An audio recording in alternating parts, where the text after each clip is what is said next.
So if at first you don't succeed, try again and again and again and again and one more time just for good measure. Conor Benn, Chris Eubank Jr. Chris Eubank Jr., Conor Benn will now take place. It is a done deal. It will take place in April in London. Location not yet announced. First time around, it was the O2. It was where it was gonna be. Well, I'll talk about this briefly. So, about the location now in a sec, but it will take place in London. Turki Al Sheikh has confirmed the fight will headline the world's first Ring Magazine card, which will be pay-per-view, and it will be exactly £20, £19 99 pence, and will be named after the new game Fatal Fury City of Wolves. Interesting name for a card, okay. City of Wolves. I wouldn't really call London a city of wolves, to be honest with you. From my experience, I would call it many things not good. Wolves not being one of them. Right. So yeah. Okay. Right. This fight. So where do I start? So October 22. This fight got announced. I'm not gonna lie. At the time, I was kind of like, all right, this is interesting. You know, a bit of intrigue. Conor Benn been looking good. Chris Eubank Jr. hadn't lost to Liam Smith yet, and he was with Roy Jones. He looked just a little bit all over the place. No, that's wrong. All over the place, but just in limbo, so to speak.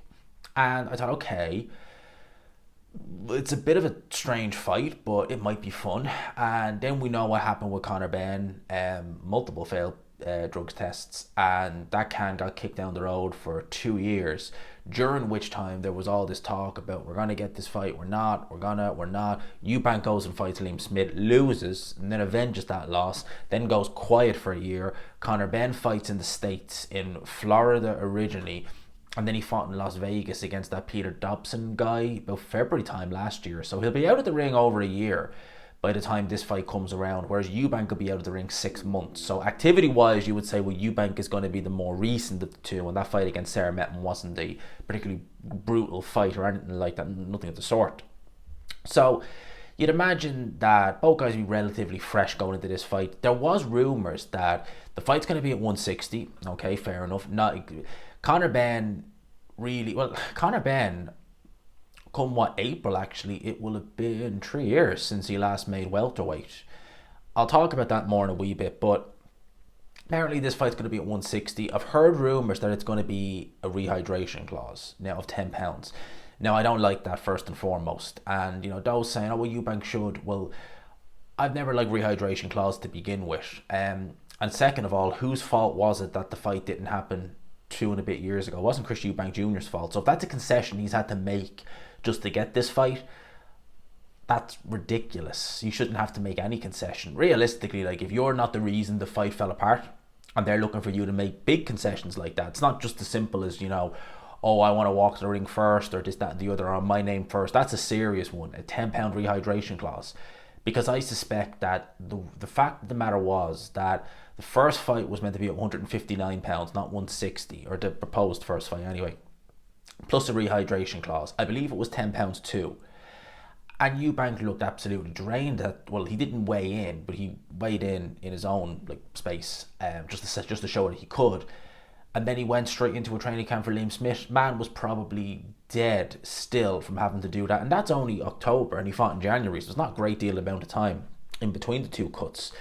So I would imagine that Chris Eubank Jr., if he's going into this fight, I would imagine he'd want it at a full. And he's not. Listen, it's 160. There's no title on the line, so why not just ask for it at a full 160, no rehydration clause? I think that's fair. In terms of London, I've heard stadiums mentioned, maybe Tottenham Hotspur Stadium, somewhere like that. I've heard Wembley Stadium. Look, it's big, but it's not that big. All right, it is a big fight, but I don't think it's Wembley Stadium. If it is Wembley Stadium, it's not a Joshua Dubois, it's not a Fury versus White in terms of, it's not even a Froch versus Groves. I don't think it would do. I think Tottenham Hotspur would be the best stadium to do it in. It's a good atmosphere in Tottenham Hotspur, and it's just big enough, right? In terms of both guys, listen, Eubank is like, he's in his mid-30s now, still not got a world title, and judging by this, he's not looking to go down the road of fighting for a world title. Conor Benn, at the start of the year, he was saying that he wants to go for the WBC title. Okay, fight your contemporaries at 147.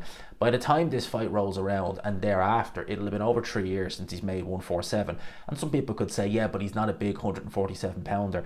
Yeah, but when you've not had to make that weight in so long a time, 3 years, a long, long time to go without having to make that weight, it's going to be a little bit more difficult to get down to it. So, look, that is the story. We seen Conor Benn sign his end of the contract last night. I believe Eubank Jr. has done the same. Turki Al-Sheikh, this is coming directly from him, so it's not like Boxing Scene or Mike Coppinger or someone like that. It's coming directly from Turkey, so an announcement is imminent. I suspect one of the reasons why we haven't got the announcement is I believe Warren has some press conferences on today, as does Eddie Hearn. Warren, even though he's not, officially a promoter, you'd imagine he'd be part of at least the press conference. Eddie Hearn has the Donovan versus Crooker press conference in Belfast, I believe, today. So there's things going on elsewhere. So expect an announcement, if not today, in the coming days.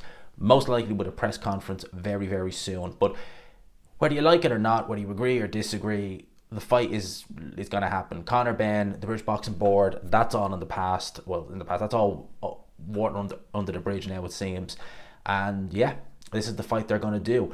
I want to talk a little bit about the fighters Turki Al-Sheikh is mentioning working with, because it's a who's who of fighters. It really truly is, in a separate video later on this evening. I might even do a live just to talk about this fight and talk about other things as well later on this evening. But let me know your thoughts in the comment section below. I hope you enjoyed the video, people. Smash the like button, short and sweet. Hope you enjoyed it. Peace.